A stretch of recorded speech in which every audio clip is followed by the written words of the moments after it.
Assalamu alaikum. Suite de la dernière vidéo sur le dipôle RL concernant la réponse d'un dipôle RL à un échelon de tension, je vous propose aujourd'hui une deuxième vidéo sur RL où je vais intéresser à l'énergie emmagasinée dans une bobine. Et je traite ce problème sous forme d'un exercice sur l'utilité de l'énergie, de cette énergie. Une bobine emmagasine de l'énergie.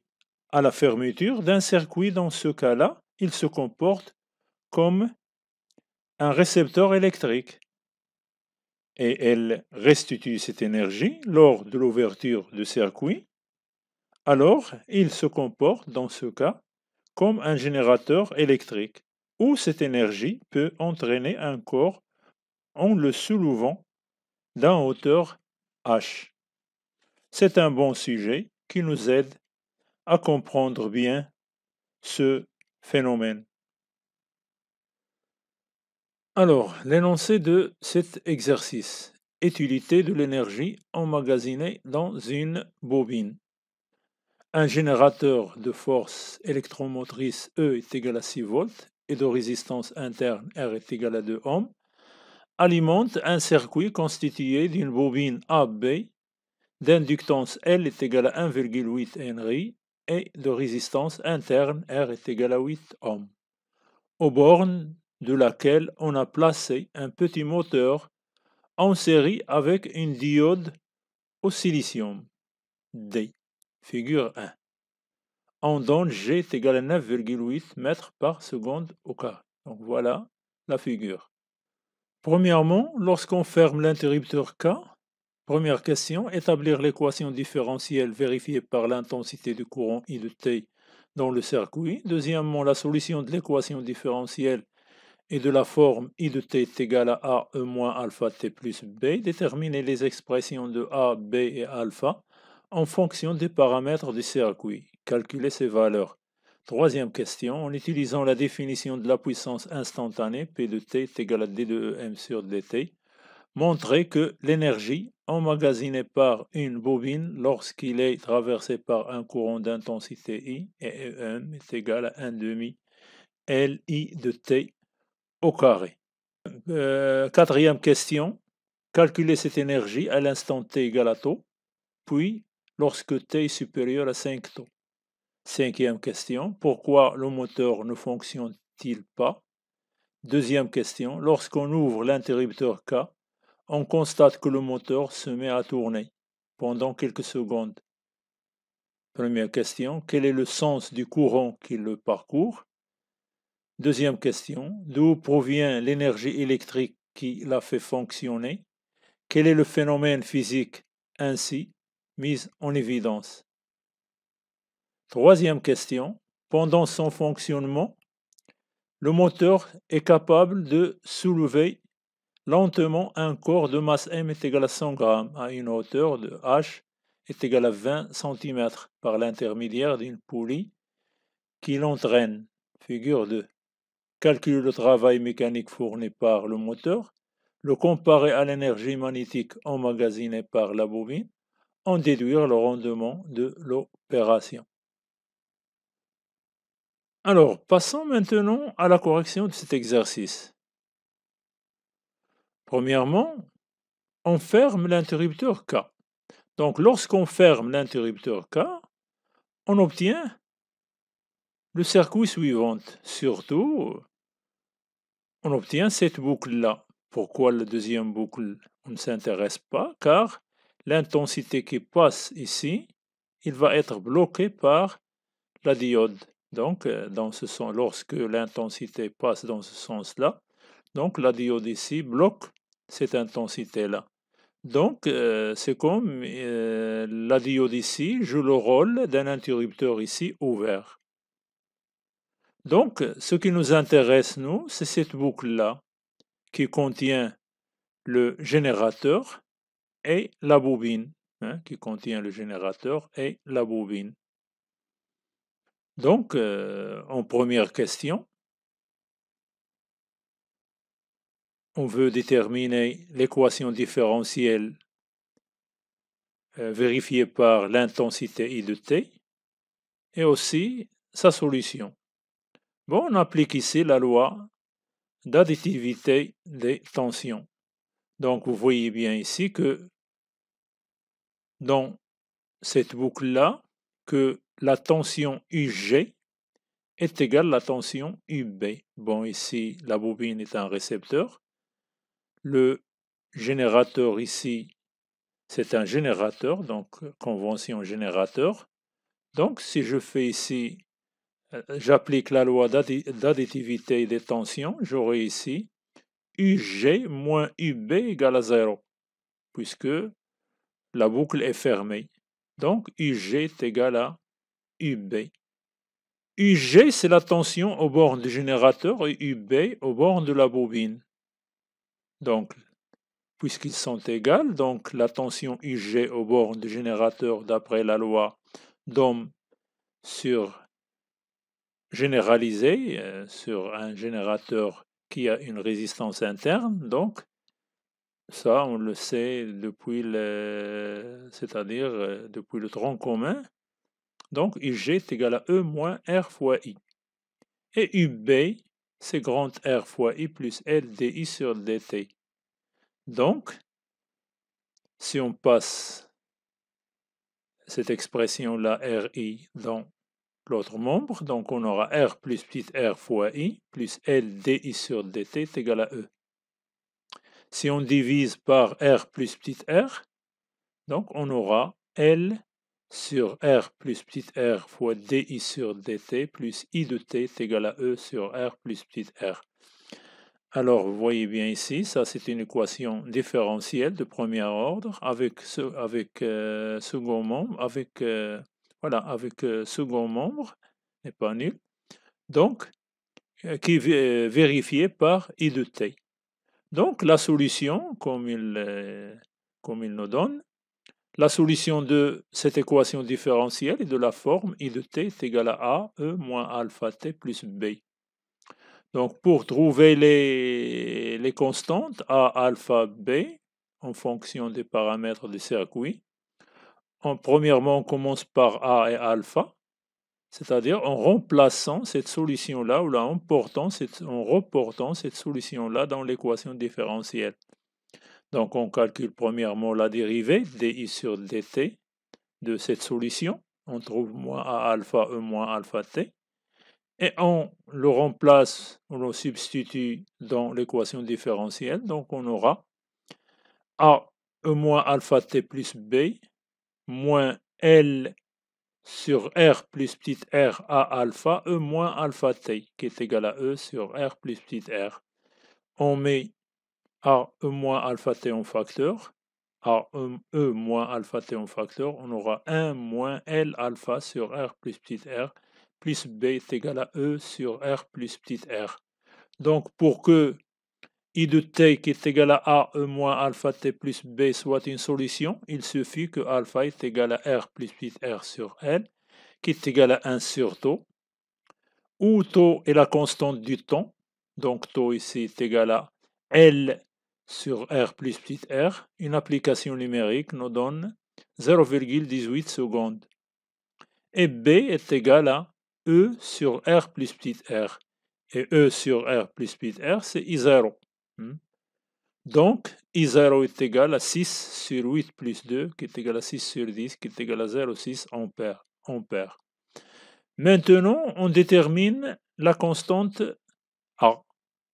Bon, on revient à les conditions initiales. Donc, AT égale à 0, on a I0 égale à 0. Car la bobine, il n'y a pas de courant. Le courant, il est nul.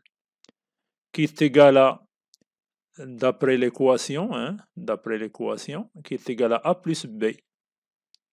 Donc, A est égal à moins B, qui est égal à moins E sur R plus petit r, qui est égal à moins I0. D'où la solution, I de t est égal à I0 facteur de 1 moins E moins t sur tau. Une application numérique nous donne que I de t est égal à 0,6 facteur de 1 moins E moins t sur 0,18.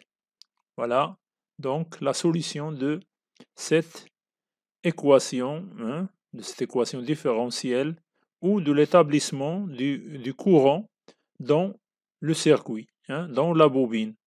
C'est-à-dire qu'il passe, qu'il passe par deux phases. La première phase, qu'il est exponentiel, c'est le régime transitoire. Et la deuxième phase, c'est le régime permanent lorsque t est très supérieur à tau. Est très supérieur à tau, c'est-à-dire t supérieur à 5 tau.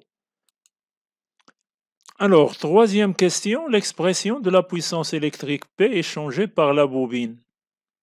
Alors, pour trouver cette puissance-là, on va partir de la définition de la puissance électrique instantanée. Et par définition, c'est le produit de la tension instantanée au bord de la bobine fois l'intensité que le parcourt. Avec la tension au bord de la bobine est égale à RI plus LDI sur DT. Et si je substitue cette tension-là dans cette expression, donc on aurait P est égal, la puissance instantanée est égale à RI au carré plus LI DI sur DT. Donc on remarque bien ici que la puissance électrique échangée par une bobine ou consommée par la bobine est la somme de deux sortes de puissance, car il est constitué ici par deux termes. La première puissance qui est, tout le monde le connaît, c'est la puissance dissipée par effet Joule, qui est égale à RI au carré. Et le deuxième terme, LIDI sur DT, c'est la puissance emmagasinée par la bobine. Et c'est ça qu'on cherche, l'énergie qui est emmagasinée dans la bobine. Donc, première remarque, là on remarque ici que IDI sur DT, c'est la dérivée d'une fonction composée. C'est la dérivée de quelle fonction? C'est la dérivée de la fonction 1 demi I au carré. Si je dérive 1 demi I au carré, j'aurai 2 sur 2 fois I fois DI sur DT. Donc, je peux écrire cette expression-là sous la forme suivante. C'est la dérivée par rapport au temps de 1 demi L fois I au carré, car L est une constante. Et on aurait cette puissance emmagasinée, emmagasinée par la bobine est égale à quoi? Est égale à D sur DT de 1 demi LI au carré. Et par définition, c'est-à-dire ça qui est donné dans l'énoncé, que la puissance instantanée est égale à la dérivée de l'énergie emmagasinée dans la bobine, qu'on l'appelle aussi l'énergie magnétique, par rapport à dt. Donc, EM est égal à 1 demi LI au carré. Alors, quatrième question, à l'instant t est égal à tau, on aura I de t est égal à tau est égal à 0,6 facteur de 1 moins E moins 1, car 0,18 sur 0,18 c'est 1, donc E moins 1. Si on fait ce calcul, on trouve 0,38 ampères. Donc on calcule l'énergie magnétique ou l'énergie emmagasinée dans la bobine à T est égal à tau, c'est 0,5 fois 1,8 fois 0,38 au carré est égal à 0,13 joules. Lorsque T est supérieur à 5 tau, c'est le régime permanent, c'est-à-dire que I de T est égal à I0. T tend vers l'infini, E moins l'infini c'est 0, donc il nous donne I0. L'énergie emmagasinée dans la bobine dans ce cas-là, EM T supérieur à tau, est égal à 0,5 fois 1,8 multiplié par I0 au carré. Donc I0 c'est 0,6 au carré qui nous donne 0,32 joules. Donc voilà l'énergie magnétique ou l'énergie emmagasinée dans la bobine en régime permanent. C'est l'énergie qui va être restituée en cas de besoin. C'est l'énergie qui va être restituée en cas de besoin. Et c'est cette énergie-là qui va le restituer lorsque la bobine se comporte comme un générateur. Mais attention, cette énergie-là, ce fonctionnement-là se fait dans un temps très très petit, hein, dans un temps très petit. Alors, cinquième question. Pourquoi le moteur ne fonctionne pas? Alors, le moteur ne fonctionne pas car la diode est montée en sens inverse. Et pour expliquer cela, revenons au montage de l'établissement du courant. Et qu'est-ce qu'on observe? Voilà. Donc, regardons ici, l'intensité I va trouver ici un nœud. Donc, il y a dérivation ici. Donc, l'intensité va passer dans la bobine. Mais lorsqu'il passe dans le diode est bloquant ici. Donc, comme on a dit, il joue le rôle d'un interrupteur ouvert. Alors, maintenant, lorsqu'on ouvre l'interrupteur K, on constate dans ce cas-là que le moteur se met à tourner pendant quelques secondes. Alors, comment on explique cette observation? En régime permanent, la bobine, au cours de l'établissement de courant, la bobine a emmagasiné une énergie. Donc, une fois qu'on ouvre l'interrupteur K, ce courant-là ne peut pas circuler dans cette branche où se trouve le générateur. L'intensité I est égale à 0 ici. Mais il peut circuler dans l'autre branche. Et dans ce cas-là, le moteur tourne. Et dans ce cas-là, le moteur se met à tourner pendant quelques secondes. Comme j'ai dit, c'est très bref. C'est delta T ici est très petite. Alors, dans ce cas-là, le sens du courant est de B vers A. Le sens du courant dans ce cas est de B vers A. À l'extérieur de la bobine. Car la bobine ici, dans ce bref temps, il joue le rôle d'un générateur. Il joue le rôle d'un générateur. Donc, lorsqu'on ouvre l'interrupteur, le sens du courant est de B vers A. Dans la boucle contenant la bobine, le moteur et la diode qui sera dans ce cas passante. Alors, l'explication de ce phénomène-là, que l'énergie reçue par le moteur et qui le met en fonctionnement, d'où provient-il? Il provient de l'énergie emmagasinée par la bobine lors de l'établissement du courant. Et que le moteur reçu une de sa partie sous forme d'une énergie mécanique. Alors, le phénomène physique qui est mis en évidence est la rupture du courant dans le circuit contenant le moteur, la bobine et la diode. Aussi, il y a un deuxième rôle joué par la diode, c'est qu'il protège le générateur et l'interrupteur du phénomène de surtension. Comment peut-on expliquer ce phénomène-là? Le terme LDI sur DT, à l'ouverture de K, qui se fait rapidement. Qu'est-ce que ça veut dire se fait rapidement? Se fait rapidement, ça veut dire DT tend vers 0. C'est-à-dire DI sur DT est très importante. Il prend une valeur plus grande que la tension au bord du générateur. Donc, ça, c'est une tension.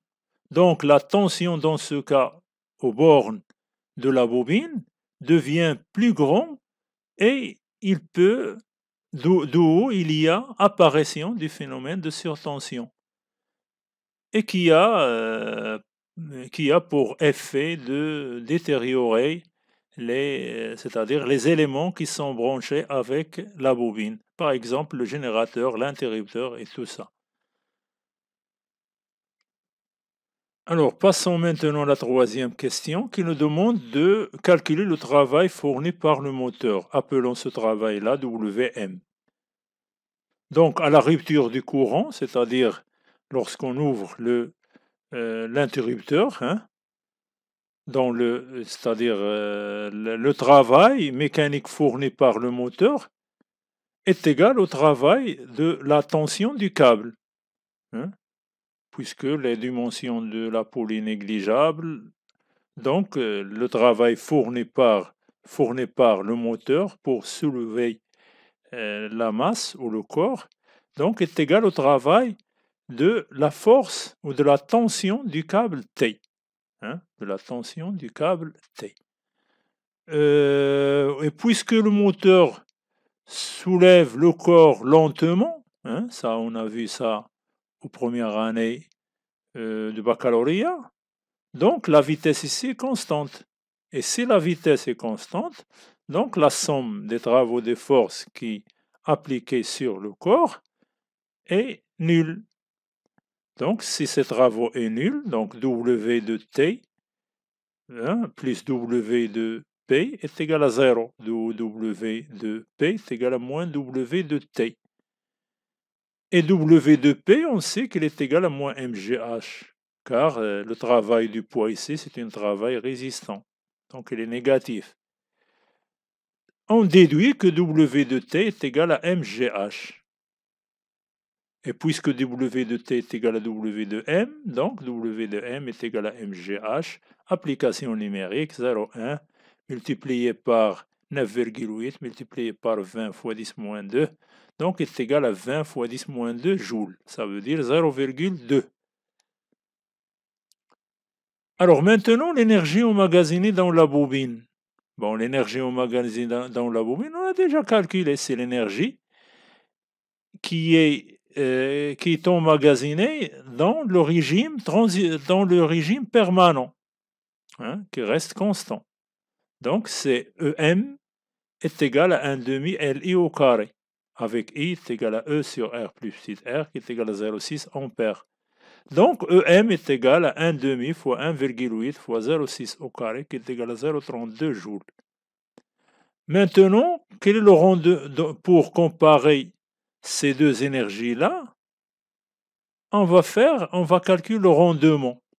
Donc à quoi est égal le rendement de cette opération? Alors le rendement de cette opération, c'est le rapport de l'énergie consommée par le moteur sur l'énergie emmagasinée dans la bobine. Hein? C'est-à-dire, c'est une partie de l'énergie emmagasinée dans la bobine, c'est cette partie-là qui sera utilisée par le moteur. Donc le rendement, c'est l'énergie consommée par le moteur, c'est 0,2. Et l'énergie emmagasinée dans la bobine, c'est 0,32, donc est égal à 0,62. Donc c'est 62%. Ça veut dire quoi? Ça veut dire que le moteur ne consomme que 62% de l'énergie emmagasinée dans la bobine. Et merci, et à la prochaine vidéo, Inch'Allah.